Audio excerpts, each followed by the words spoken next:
It was a moonlit night. Henry was taking a goods train to the station by the lake. "Whenever that owl hoots, a mist rolls in," murmured Edward. "There's a legend that when the mist's about, there's a ghost about too. Take care on the old line, Henry." "Stupid bird," said Henry. "Owls, mists, ghosts. Edward's going soft at the boiler. There's no mist." But Henry was wrong. "What's that?" cried Henry. "It's an amber lamp," murmured his driver. "That means proceed with caution." "Who's there?" No one replied. Henry crept slowly forward. He stopped by a tree.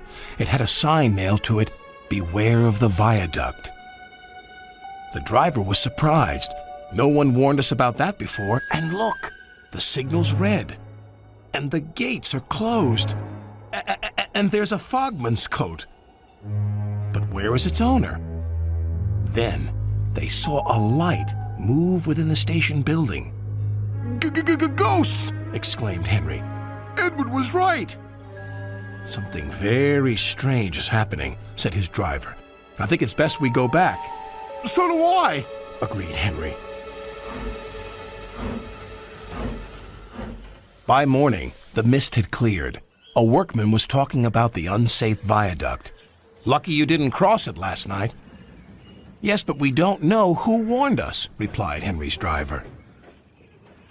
Later that day, he spoke to Henry.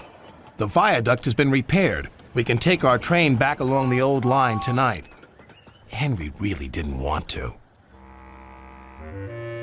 But when nightfall came, he was sizzling nicely. Suddenly, an owl hooted, and then Gordon thundered by.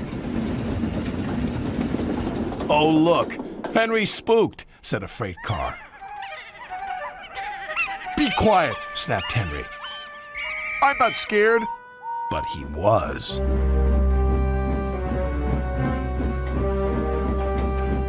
A little later, the fog came down. As they approached the same area, they saw the amber light again. "Here we go," said Henry's driver.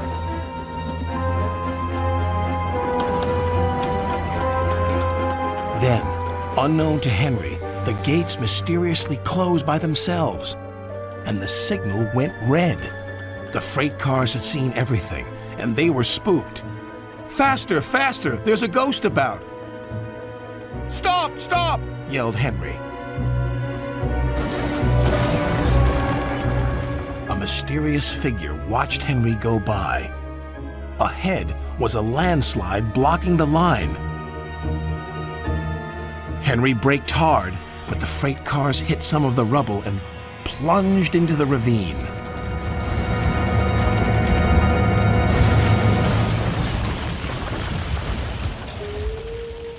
Just then, Henry's driver saw a strange sight coming towards them. "What's that?" he said. The fireman laughed. "That's our ghost. It's Old Bailey, the fogman." Old Bailey was very cross. "I tried to warn you about the viaduct. Why didn't you pay attention?" "We're sorry," replied the driver. "Is there anything we can do to thank you?"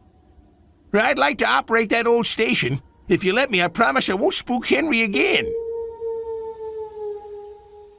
And in a little while, Old Bailey's wish was granted. "You and your station will be really useful," said Sir Topham Hatt.